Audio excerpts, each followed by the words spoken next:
pengalaman sebenarnya dari Bapak, karena Bapak sudah menjadi pemimpin pembelajaran atau kepala sekolah itu sudah di 3 sekolah. Tentunya pengalaman Bapak itu banyak sekali. Nah, kami CGP ini ingin menggali pengalaman apa saja yang sudah Bapak lakukan terkait dengan pengambilan keputusan.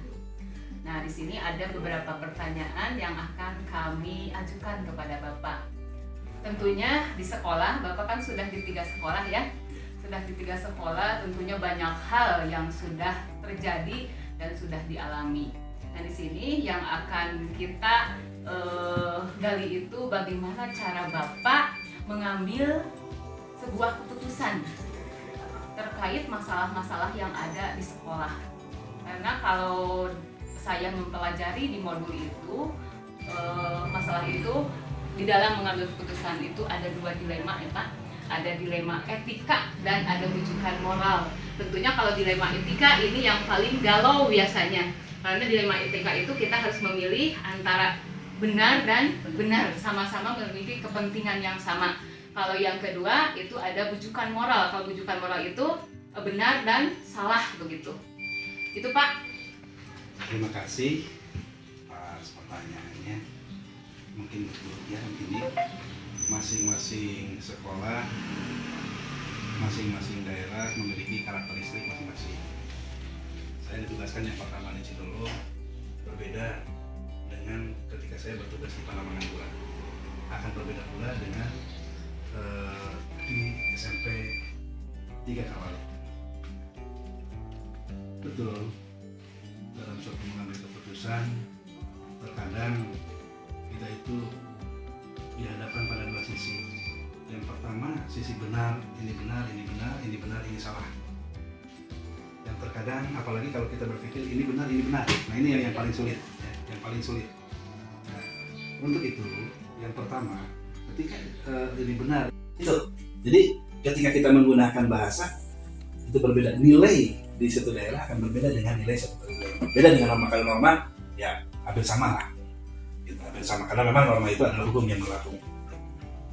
Selanjutnya Pak ya, di pertanyaan yang kedua. Nah, selama ini bagaimana Bapak menjalankan pengambilan keputusan di sekolah, baik di sekolah yang 3 itu di mana saja, terutama untuk kasus-kasus di mana ada 2 kepentingan yang sama-sama benar atau sama-sama mengandung nilai kebaikan. Di sini ya, ini memang terus terang mungkin beratnya menjadi kepala sekolah. Saya sering saya katakan bahwa menjadi kepala sekolah itu yang paling sulitnya adalah di tataran non teknis. Tataran teknis itu mudah, ya, karena sudah ada aturannya. Nah, di tataran non teknis tadi yang susahnya. Nah, di sini yang sama-sama benar seperti tadi saya contohkan, mutasi adalah hak guru, hak seluruh pegawai. Tapi mutasi pula adalah kepala sekolah mempunyai hak untuk itu. Nah, di sini harus dianalisis dulu kepentingannya itu untuk apa. Yang pertama, yang saya contohkan tadi mutasi, apakah guru itu dengan mutasinya ini karena ada alasan-alasan tertentu yang mungkin kalau tidak diizinkan akan berakibat ke dia. Satu contoh, dia mengajukan mutasi untuk menyelamatkan keluarga. Nah, kepala sekolah di sini harus padahal kita juga membutuhkan gitu kan. Tapi untuk apa kita bekerja kalau seandainya keluarga juga hancur? Nah, ini yang sangat mungkin menyita perhatian. Non teknis yang paling susahnya. Sangat-sangat luar biasa ini jawabannya ya.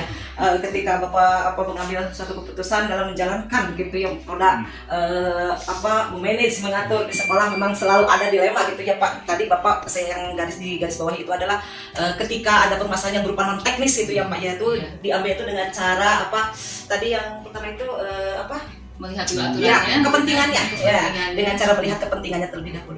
Baik, untuk selanjutnya mungkin Pak pertanyaannya adalah masih nyambung ya dari pertanyaan langkah-langkah atau prosedur seperti apa yang biasa Bapak lakukan selama ini ketika Bapak mengambil suatu keputusan yang barusan Bapak mungkin sampaikan ketika mungkin ada guru yang membatasi gitu. Yang pertama gini, mungkin saya tidak berbicara teori Iya. yang sekarang ada. Yang pertama saya mengadakan pendekatan dulu pada orang tersebut. Iya. Kita cari, kita temukan dulu permasalahan.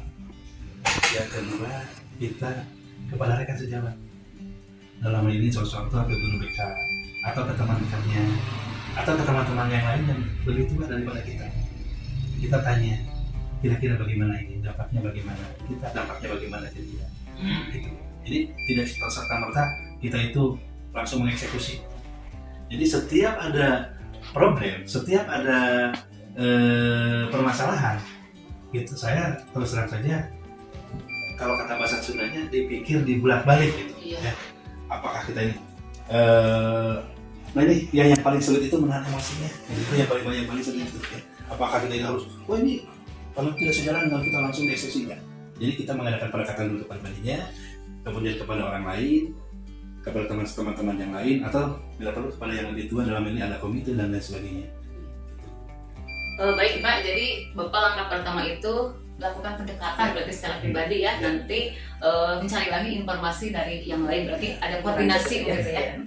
Selanjutnya Pak, hal-hal apa saja yang selama ini Bapak anggap paling efektif di dalam mengambil keputusan pada kasus-kasus yang tadi yang sama-sama benar itu? Yang paling efektif tadi ya, semuanya sebenarnya tidak ada yang bisa dikatakan efektif. Iya. Tidak ada yang bisa dikatakan efektif. Pasti ada kelebihan dan kekurangannya. Iya. Tetapi yang lebih mungkin bisa dikatakan apa ya, lebih bagus lah. Ya gitu pendekatan tadi gitu. Pendekatan tadi ya pendekatan secara personal, secara individual, maupun nanti yang lebih ini kita mengadakan suatu istilah bukan resep lah, ya pembuktian bahwa benar nggak seperti yang saya contohkan tadi dimutasi, benar nggak bila dia tidak diizinkan dia itu akan terjadi dilema di keluarganya dan lain sebagainya.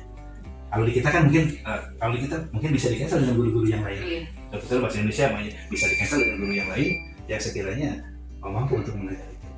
Tidak ada yang lebih efektif di sini ya Pak ya, tergantung masalahnya mungkin ada ya. Baik, untuk selanjutnya nih Pak, hal-hal apa saja yang selama ini merupakan tantangan? Tentu dalam pengambilan keputusan selalu dihadapkan dengan tantangan atau hambatan gitu Pak. Mungkin apa gitu yang menjadi hambatan atau tantangan Bapak ketika Bapak mengambil satu keputusan pada kasus-kasus dilema etika? Yang pertama kedekatan. Itu yang paling susah. Biar bagaimanapun kedekatan dengan suatu contoh lah, kedekatan dengan teman, dia dulunya teman sekolah gitu kan, kemudian tapi tergantung orangnya. Saya pertimbangkan itu dari kedekatannya. Yang kedua, keluarganya itu juga harus ya. Apakah dia ketika dia di ada sesuatu lain, kita harus keluarganya. Contoh kamu mau ini keluarganya berapa? Kemudian kalau keputusan yang diambil berdampak nggak ke keluarganya. Kemudian untuk yang selanjutnya ke kedinasannya. Apakah dia itu dalam hal ini ke karirnya, apakah akan menghambat karirnya apa tidak? Itu sangat diperhitungkan gitu. Saya sebagai kepala sekolah nggak mau ada atau gara-gara saya karirnya tersendat. Sekecil sebesar apapun kesalahan dia, ya mungkin saya menempatkan diri bukan hanya sebagai seorang kepala sekolah, bukan hanya seorang manajer, tapi seorang bapak. Ya, terkadang ada lah di antara teman kita yang maunya menang sendiri dan lain sebagainya lah. Tapi kita pikir kalau diambil tindakan ini bagus enggak untuk diri saya, bagus enggak untuk dirinya, bagus enggak untuk keluarganya, itu terus dipikir. Mungkin secara manusiawi saya itu marah gitu kan, tapi semarah-marahnya seorang orang tua kepada anaknya itu pasti ada sisi baik yang ingin diberikan kepada dia. Ya baik Pak, berarti tantangan itu lebih kepada hati ya, itu mengelola emosi berarti. Nah Pak, untuk selanjutnya ketika Bapak menghadapi sebuah masalah atau kasus yang memerlukan keputusan, apakah Bapak memerlukan jangka waktu untuk menyelesaikannya atau bisa langsung di tempat begitu ketika menemukan permasalahan? Tergantung masalahnya. Kalau masalahnya urgent, itu saya harus mengambil keputusan yang cepat. Contoh-contoh, ketika kebakaran di sekolah, apa kita harus menunggu dulu? Itu harus diambil keputusan secepatnya. Kemudian, kalau keputusan itu, kalau permasalahannya itu, ya masih bisa ada waktu untuk diperbaiki. Contoh-contoh lah, saya pernah menyelesaikan kasus perceraian guru. Itu perlu kehati-hatian, ya, perlu kehati-hatian. Saya tidak bisa mengambil keputusan kamu harus cerai, kamu harus itu, karena memang ini memerlukan pemikiran yang banyak. Tapi alhamdulillah ya waktunya cukup panjang juga gitu ya, 2 bulan lah. Saya minta waktu 2 bulan untuk menyelesaikan itu. Bahkan kasusnya itu sudah sampai ke dinas pendidikan, bahkan dinas pendidikan sudah mengambil keputusan. Akhirnya mereka tidak jadi cerainya, rujuk kembali. Bahkan yang lebih bagus, lebih ininya lagi, karena dia itu istilahnya mempunyai istri 2, istri yang tua sampai mengizinkannya. Nah, jadi ada yang harus cepat, ada yang harus ya biasa-biasanya, tergantung bagaimana kepentingan mengambil keputusan tadi. Berarti kembali kepada masalahnya ya Bu. Intinya ketika waktu yang diperlukan untuk mengambil keputusan itu tergantung masalah urgen Ya, tidak, urgen apakah ini harus disegerakan gitu diambil keputusan atau tidak, tergantung masalah kembalinya Pak. Mungkin baik, mungkin Pak untuk selanjutnya ini, ketika Bapak mengambil suatu keputusan yang mempanggil dilema etika, apakah Bapak membutuhkan mungkin seseorang gitu? Adakah seseorang atau faktor-faktor apa yang selama ini mempermudah atau membantu Bapak dalam pengambilan keputusan tersebut? Kita manusia sebagai manusia tidak bisa lepas dari bantuan orang lain. Yang pertama, ketika mengambil keputusan yang memerlukan, saya pasti meminta bantuan orang lain. Yang pertama kepada rekan-rekan sejawat dulu. Ya. Kalau memang dengan rekan sejawat sudah tidak diselesaikan, saya mungkin naik ke yang lebih tinggi, bisa ke Pengawas, bisa bahkan saya bisa sampai ke kepala dinas. Itu manusiawi sekali, ya. Tergantung itunya. Jadi manusia memerlukan orang lain, dan kita menyadari bahwa kita itu memiliki kelemahan. Jadi pastilah. Baik Pak, tadi sudah banyak ya Pak Bapak memaparkan bagaimana cara Bapak mengambil sebuah keputusan.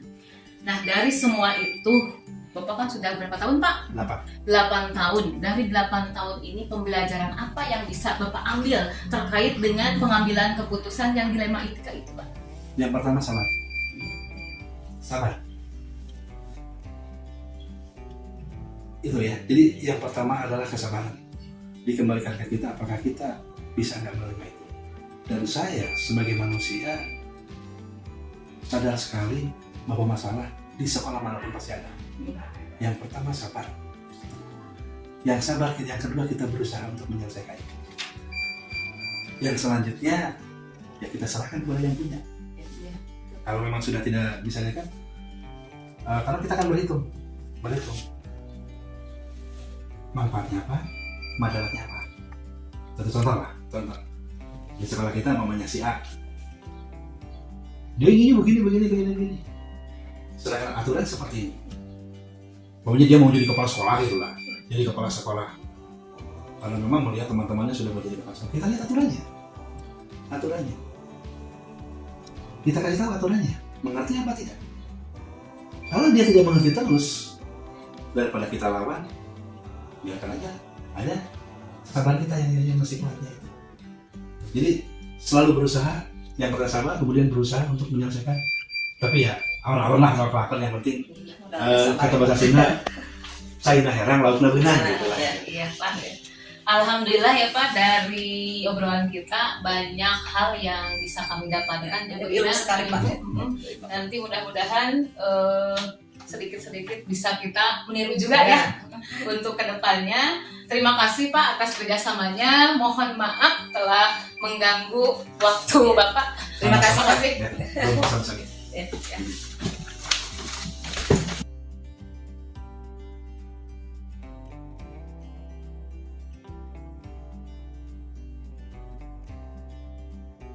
Selamat pagi Pak. Selamat pagi. Sebelumnya saya ucapkan terima kasih atas waktunya Pak. Bapak telah bersedia untuk melakukan wawancara, di mana Bapak ketahui bahwa saya sedang mengikuti kegiatan program Guru Penggerak. Pak, perkenalkan nama saya Rina Rahmawati Hidayat. Saya dari SMP Negeri 3 Kawali, merupakan calon guru penggerak angkatan 7. Di mana di sini Pak, saya akan melakukan wawancara kepada Bapak melalui mengenai dilema etika. Mungkin Bapak dalam menjalankan tugas tentu dihadapkan pada berbagai persoalan Pak. Tentu di sana ada dilema Pak, ya dilema yang Bapak hadapi. Nah, mungkin terkait itu yang saya akan tanyakan kepada Bapak. Ya. Baik Pak, untuk pertanyaan nomor 1 Pak. Ya. Selama ini bagaimana Bapak dapat mengidentifikasi kasus-kasus yang merupakan dilema etika atau bujukan moral? Ya, terima kasih Bu Ira. Sebelumnya saya ucapkan selamat kepada Bu Ira yang telah mengikuti pelatihan Guru Penggerak. Semoga bisa selesai pada waktunya. Terkait dilema etika, memang itu suatu kejadian yang memang ada di sekolah. Nah, dari pertanyaan itu kita ambil dilema, berarti sebuah keadaan yang harus dipecahkan terkait dengan etika. Nah, etika di sekolah memang pasti mengalami masalah yang harus diterapkan. Tapi saya selaku sekolah kembali kepada peraturan yang ada. Itu yang saya pegang untuk menyelesaikan dilema etika yang saya hadapi usaha di sekolah saya. Jadi berpegang teguh pada aturan ya Pak, untuk Aturan, memutuskan suatu keputusan itu berpegang pada luar biasa Pak. Baik, selanjutnya Pak nih, selama ini Pak, bagaimana Bapak menjalankan pengambilan keputusan di sekolah Bapak, terutama untuk kasus-kasus di mana ada dua kepentingan nih Pak, yang sama-sama benar atau sama-sama mengandung nilai kebajikan. Terima kasih. Nah, itu memang suatu kejadian yang harus diputuskan dari dua keputusan yang tadi disebutkan, dua-duanya benar dan penting. Kalau saya mengalami itu, tentu kembali kepada prioritas. Pasti dari dua keputusan itu ada yang lebih penting, ya, ditinjau dari beberapa sisi. Misalnya dari kepentingan orang banyak atau kepentingan warga sekolah lainnya, maka saya kembali ke skala prioritas yang saya ambil untuk mengambil salah satu keputusan itu tersebut. Ya. Luar biasa Pak, berarti skala prioritas yang mana yang lebih Ya, utamakan betul. itu ya Pak, yang lebih Ya. urgent mungkin ya Pak, Ya, yang diambil itu. Ya. Baik, terima kasih Pak. Untuk nomor 3 nih Pak, langkah-langkah atau prosedur seperti apa yang biasa Bapak lakukan selama ini? Ya, terkait dengan dilema etika ya. Ya. Ya, tentu saya mengambil keputusan. Pertama saya merenung secara pribadi, kemudian saya juga memanggil para pembantu kepala sekolah PKS untuk diambil pendapatnya. Tetapi saya tidak mengambil pendapat orang banyak, karena pendapat orang banyak malah akan menambah kekuatan suatu dilema. Jadi hanya satu orang saya ambil yang benar-benar bisa memperkuat nanti keputusan saya ambil terkait dilema etika tersebut. Jadi itu Iya, Bu iya. Ira. Jadi hanya orang-orang tertentu mungkin Ya, yang betul. diperlukan mungkin Ya, untuk ya. mengambil keputusan tersebut, Ya. yang bisa berkolaborasi juga ya Ya, Pak, ya. dengan mungkin Wakasek dan Ya, sebagainya betul, ya Pak. betul. Baik Pak, untuk pertanyaan selanjutnya nih Pak, hal-hal apa saja yang selama ini Bapak anggap efektif dalam pengambilan keputusan pada kasus-kasus dilema etika? Begini Bu Rina, saya pernah mencoba Ya. untuk mengambil keputusan itu saya membagikan beberapa kertas pada seluruh guru untuk menentukan dari beberapa keputusan yang akan diambil. Saya membagikan supaya mereka mengisi sendiri, tanpa sadari mereka akan mengambil keputusan. Saya kumpulkan, saya tinjau beberapa keputusan yang harus diambil, kemudian saya dirinci daftar. Ternyata memang dari semua guru itu prioritas pertama apa, kedua apa, ketiga. Nah, itu yang saya ambil itu berdasarkan keputusan dari guru-guru tersebut. Itu salah satu untuk menentukan keputusan dari rekan-rekan guru. Pernah saya mencoba tanpa memberitahu dulu apa ini, tapi hasilnya oh ini ya. Gitu. Luar biasa Pak ya. Ya.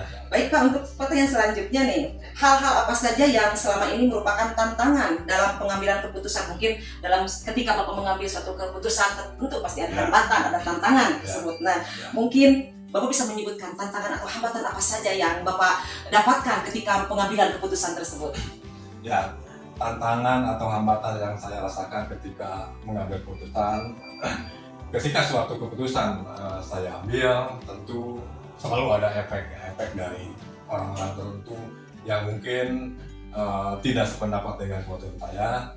Nah, untuk tantangan itu saya memanggil atau berhadapan langsung pada orang tersebut secara pribadi, berbicara santai. Kenapa sampai begitu? Dan biasanya pengalaman saya ketika sudah berhadapan secara tidak formal dan dalam keadaan santai, jadi antara keputusan saya dengan orang-orang yang berbeda pendapat biasanya nyambung. Jadi ada keputusan yang lebih baik karena dibicarakan juga dalam keadaan suasana yang santai. Tentu ya Pak, dan ketika kita memberikan suatu keputusan tentu ada yang pro dan kontra ya Pak. Pasti. Nah, Betul, pasti. langkah Bapak tadi menunjukkan bahwa itu adalah dengan cara pendekatan ya, mungkin Ya, ya Pak ya. betul. Luar biasa sekali Pak. Untuk Ya. mungkin pertanyaan selanjutnya nih Pak, apakah Bapak memiliki sebuah tata kala atau jadwal tertentu dalam sebuah penyelesaian kasus dilema etika? Apakah Bapak langsung menyelesaikan di tempat atau memiliki sebuah jadwal untuk menyelesaikannya, bentuk atau prosedur seperti apa yang Bapak jalankan? Ya, tentang sebuah keputusan, saya melihat seperti apa keputusan yang diambil. Kadang ada keputusan, ada decision yang harus diterapkan saat itu juga, saya laksanakan itu karena memang tidak bisa menunggu lama. Tapi juga ada sebuah keputusan, kebijakan yang harus dipikir lebih dulu, tidak bisa dibuat secara serta-merta. Maka saya mengambil waktu beberapa hari atau beberapa jam untuk berpikir secara jernih sebelum menentukan kebijakan, sebelum menentukan keputusan. Karena walau bagaimana kalau sudah diputuskan itu saya berharap keputusan yang saya ambil, kebijakan yang ambil bisa dijalankan bukan hanya secara pribadi, tapi oleh semua pihak-pihak yang terlibat dalam melaksanakan keputusan itu. Luar biasa Pak, berarti tergantung masalahnya. Kalau memang urgent butuh waktu sekarang Iya, ya memang iya, tidak bisa betul. dijadwalkan lama gitu Iya, ya Pak, betul. memang seperti itu ya, luar biasa sekali. Untuk pertanyaan selanjutnya nih Pak, adakah seseorang atau faktor-faktor apa yang selama ini mempermudah atau membantu Bapak dalam pengambilan keputusan dalam kasus-kasus dilema etika? Kalau mengambil keputusan yang berhubungan dengan kasus dalam etika, walau bagaimanapun senioritas pasti ada positifnya, ada pengaruhnya untuk menentukan keputusan. Maka saya ambil orang-orang yang di sekolah saya yang sudah lama dan dijadikan panutan oleh teman-temannya. Saya selalu berbicara bagaimana keputusan ini, bagaimana ini. Itu dalam santai, tidak serta-merta ingin mengamalkan, tapi dari obrolan-obrolan itu saya tahu, oh begini, si A akan begini setelah beberapa perbincangan, si B akan begini setelah perbincangan. Walaupun itu pada pembicaraan saya tidak sedang menguji mereka, tapi saya bisa mengambil kesimpulan. Oh kalau masalah ini saya bicara sama si A, kalau masalah ini sama si B, itu dari keseharian saya mengobrol dengan mereka. Iya, intinya Bapak ketika mengambil keputusan dan seseorang yang membutuhkan itu mungkin disesuaikan dengan masalahnya. Mungkin ini orang yang biasanya kompeten di bidang ini mungkin Pak dengan orang tersebut, jadi tidak hanya dengan satu orang, tetapi tergantung masalah yang dihadapi. Mungkin itu ya Pak ya. Baik, untuk pertanyaan terakhir nih, dari semua hal yang telah disampaikan, pembelajaran apa yang dapat Bapak petik dari pengalaman Bapak ketika Bapak mengambil suatu keputusan yang berbentuk dilema etika? Ya, betul. Seorang pemimpin pasti harus mengambil keputusan, apalagi seorang pemimpin dan decision maker yang bagaimanapun itu sebuah, kalau saya katakan mengambil keputusan adalah sebuah seni ya, seni di mana ketika mengambil keputusan kita mengurangi efek kalau memang ada yang tidak setuju, tidak berakibat fatal, mencoba mengambil seni-seni tertentu supaya keputusannya dapat dipahami bahkan oleh orang yang berbeda pendapat berseberangan dengan saya. Demikian Bu Ria. Luar biasa sekali ya, ternyata saya juga dari obrolan seperti ini dengan Bapak sangat luar biasa mendapatkan pencerahan, mendapatkan ilmu bagaimana seorang kepala sekolah atau seorang pemimpin dalam memanage, mengatur gitu, apalagi ketika mengambil keputusan yang berupa dilema etika. Mungkin akhir kata dari saya ucapkan terima kasih Bapak atas waktunya, terima kasih atas ilmunya. Mungkin itu saja, terima kasih. Assalamualaikum warahmatullahi wabarakatuh.